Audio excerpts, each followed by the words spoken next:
Freaks welcome to తెలివితేరా entertainment. ఈ రోజు మనం రివ్యూ చేయబోతున్న మూవీ భైరవం.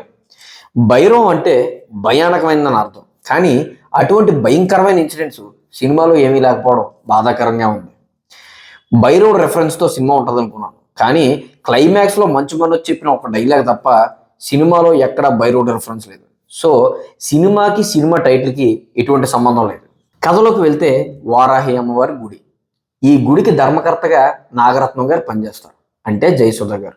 నాగరత్నం చనిపోయిన తర్వాత వాళ్ళ కొడుకు వరద మరియు తమ స్నేహితుడు గజపతి ఇద్దరూ కలిసి తమకు నమ్మకంగా పనిచేసే శ్రీను తీసుకొచ్చి ధర్మకర్తం చేస్తారు. కట్ చేస్తే మినిస్టర్ గారి కన్ను వారాహి అమ్మవారి గుడి యొక్క స్థలం మీద పడుతుంది. ఈ స్థలం పట్టాల కోసం గజపతికి డబ్బులు ఇచ్చి లొంగ తీసుకుంటారు.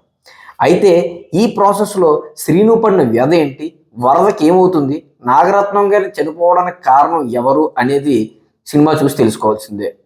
కానీ పూనకాలతో మనుషులు చంపాడు, ఇది కొద్దిగా ఎక్స్ట్రా అనిపించింది. నారా రోహిత్ కొంచెం యాక్టింగ్లో బెటర్గా చేసి ఉంటే బాగుంది అనిపించింది. ఫస్ట్ హాఫ్ వచ్చేసరికి సినిమా చాలా అద్భుతంగా సాగుతుంది. ఇంటర్వెల్ బ్యాంగ్లో ఆ షాట్, శ్రీను కత్తి భుజం మీద పెట్టుకున్న షాట్ చాలా అద్భుతంగా వచ్చింది. ఇక సెకండ్ హాఫ్ వచ్చేసరికి పాప్కార్న్ లేకుండా సినిమా చూడటం సాహసం అనే చెప్పాలి. సెకండ్ హాఫ్లో అంతా నిద్రపోతారు. కారణం ఏంటంటే ఆ ల్యాగ్ సీన్లు.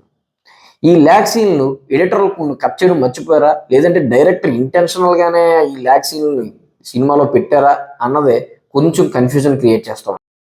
స్టోరీ పాయింట్ చాలా అద్భుతంగా ఉన్నా నెరేషన్ మాత్రం ఎక్కడో చిన్న తేడా కొట్టింది అనిపించింది. కానీ సినిమా 175 రూపాయలు పెట్టి చూస్తే 100 రూపాయలకి న్యాయం చేశారు. సో రేటింగ్ 2.5 మనం ఇచ్చుకోవచ్చు. ఇటువంటి మరిన్ని తెలుగు రివ్యూస్ అండ్ న్యూస్ కోసం స్టే ట్యూన్ టు తెలివితేరా entertainment and subscribe to it. Thank you.